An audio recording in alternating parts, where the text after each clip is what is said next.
पप्पू यादव जी। महोदय जी, मंत्री जी से पहले आग्रह होगा कि मंत्री जी पहले तो आप जीएम और डीआरएम को राजा बना के रखते हैं, एमपी की कोई वैल्यू नहीं। जब वो क्षेत्र जाते हैं तो वो एमपी का रेस्पेक्ट नहीं करते, एमपी को खबर नहीं करते, और उद्घाटन जब कोई रेलवे शुरू होता है तो वहाँ एमपी का कोई सूद नहीं देता। दूसरा, कंफर्मेशन के लिए आपके ऑफिस में, आपके डीआरएम ऑफिस में दलाल घूमते हैं। एमपी के चिट्ठी की कोई वैल्यू नहीं है, कंफर्मेशन नहीं होता है, और एमपी का सम्मान आपके रेलवे विभाग में कहीं भी नहीं है। आरसीटीसी ट्रेन खान पान में आपने आरसीटीसी को 4 रुपया में जिस कपड़े की धुलाई थी, आरसीटीसी ने उसको 25 रुपया कर दिया। आप बोझ बढ़ा दिए आम आदमी पर। आरसीटीसी बड़े रेलवों में खान पान तो दे देती है थोड़ा सा, लेकिन जो गरीब का, जहाँ पर लोअर ट्रेन है, वहाँ का खान पान बहुत ही गलत है। दूसरी तरफ आप महिला डिब्बा पर, आम डिब्बों में आप लगभग डिब्बा नहीं है, लगभग आप आम आदमी के लिए कोई डिब्बा नहीं है। वह कंफर्मेशन के बगैर जाने वाला डिब्बा 1 या 2 होता है। 12 डिब्बे हुआ करते थे, अब 1-2 होता है। गरीब रथ के तरह या कोई जनरल गाड़ी के तरह कोई गाड़ी आपकी नहीं है। वंदे भारत को आप चलाइए, कोई दिक्कत नहीं है। वंदे भारत को आप सभी जगह से कंफर्मेशन करिए, अच्छी बात है, मैं उसका धन्यवाद देता हूं। लेकिन आप आम आदमी, गरीब, मिडिल क्लास, हमारे अभी चंद्रशेखर जी ने आपसे कहा आप महिलाओं के लिए आरक्षण की कोई व्यवस्था कंपलसरी करिए, महिलाओं के आरक्षण को। और दूसरी तरफ 4 आदमी हम ट्रेन में जा रहे हैं, 2 आदमी का कंफर्म हुआ, 2 आदमी का कंफर्म नहीं हुआ, हम पर आप बोझ डाल देते हैं। उसके बाद हमसे पैसा वसूला जाता है, हमारे परिवार को रोक दिया जाता है, और हम भीतर में कितने पैसे वसूले जाते हैं इसके बारे में मैं नहीं कह सकता हूं। इसीलिए उस परिवार का क्या होगा जिसका 2 कंफर्मेशन होगा, 2 नहीं होगा, इस पर हम कभी सुधार की बात हमने नहीं की। दूसरी चीज, जो एसटी, एससी, ईबीसी और जो छात्र प्रतियोगिता में जाते हैं, एग्जाम देने जाते हैं बाहर, क्या सरकार की कोई दिलचस्पी? एक तो 11 सालों से रेलवे का एग्जाम नहीं हुआ, खाली भर्ती पड़ा हुआ है, कोई एग्जाम 11 सालों में नहीं हुआ, बैंकिंग की नहीं हुई। आप हमको बताइए ना, कैसा एग्जामिनेशन हुआ, कितना एग्जामिनेशन आपने ली, कितना एसटी, एससी, ओबीसी? आपने तो आरक्षण को पीछे दरवाजे से बंद कर दिया, एग्जाम बंद करके निजीकरण आपने कर दिया। और आपसे मेरा 2-3 आग्रह है, आप हमको एक बात आप बताइए, आप विकलांग के लिए क्या व्यवस्था आप कर रहे हैं?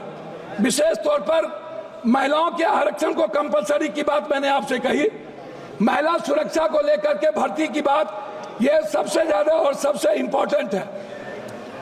आप विज्ञापन पर खर्च करते हैं, लेकिन आप दूसरों को पैसा देंगे, लेकिन बुजुर्गों के लिए और पत्रकार, जो श्रमजीवी पत्रकार है, आप बड़े मालिक को विज्ञापन देंगे, उसको खरीद लेंगे, लेकिन जो छोटे स्तर के पत्रकार है उसका क्या होगा? मैं मैडम खत्म करता हूं।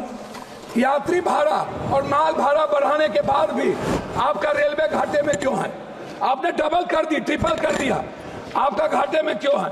कोसी सीमांचल क्षेत्र में रेलवे कनेक्टिविटी को बढ़ाने पर मैं आपका ध्यान आकृष्ट करूंगा। बनमनकी, जनता चौक, पूर्णिया कोर्ट स्टेशन, गढ़बरेली बाजार, जलालगढ़ बाजार, प्रोफेसर कॉलोनी पर आरओबी बनाने का आपसे आग्रह मैं करता हूं।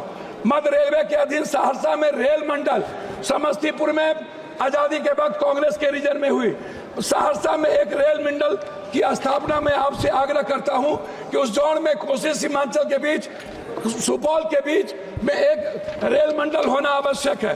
कोसी सीमांचल को जोड़ने वाली कुर्सेला बिहारीगंज, जो 192 करोड़ रुपया दिया गया था, बोर्ड उसको रोक दिया। बिहारीगंज से खुर्दा होते हुए बीरपुर, फिर देवघर से नौगछिया का आपने कर दिया है, सर्वे जारी है। आपने किशनगंज से आपने जलालगढ़ कर दिया, जलालगढ़ से बनमनकी और बिहारीगंज से कुशेश्वर स्थान, ये नहीं किया। नौगछिया से उदा किशनगंज, मधेपुरा, सिंहेश्वर स्थान, जो मैं एक मिनट, जो शिव की नगरी है, उसको बीरपुर तक जोड़ने की व्यवस्था। एक पूर्णिया कोस्ट स्टेशन में वाशिंग पीठ जो आपने कर दिया है, अभी तक उसका कार्य शुरू नहीं हुआ। कुछ रेलवे को मैं एक आग्रह करना चाहूंगा जी, धन्यवाद है इनको, हृदय की गहराइयों से मैं इनको धन्यवाद देता हूं। लेकिन जलालगढ़ सुकृत रेल साहेबगंज नदी पर मैंने आपको साहेबगंज सीमा मनिहारी साहेबगंज वाया गंगा नदी पर साहेबगंज में पुल, मैं पूर्णिया जंक्शन बनमनकी और मुरलीगंज मधेपुरा को रेलवे स्टेशन मॉडल स्टेशन बनाने का मैं आपसे आग्रह करता हूं। देवघर से रांची रेलवे नहीं है, रांची देवघर से रांची को जोड़ने का मैं आपसे आग्रह करता हूं। जलालगढ़ बनमनकी बिहारीगंज कुशेश्वर स्थान होते हुए दरभंगा आम एक जनरल बोगी 15,707, 15,708, 15,713, 15,714, 15,909, 15,910 को कटिहार से भाया पूर्णिया बनमनकी सहरसा चलाया जाए। ये मेरा आपसे आग्रह है। मेरा आग्रह एक बात अंतिम में है आपसे, प्लीज सर, एमपी विपक्ष के भी होते हैं, आप सम्मान करते हैं लेकिन काम नहीं करते। मेरा आग्रह है, हाथ जोड़ के सम्मान कम करिए, क्षेत्र का काम कर दीजिए और कुर्सेला टू बिहारीगंज 192 करोड़ रुपया मेरा रिलीज कर दीजिए। यही मैं आपसे आग्रह करता हूं और आरसीटी जो दलाली करता है उसको रोक दीजिए। बहुत बहुत धन्यवाद।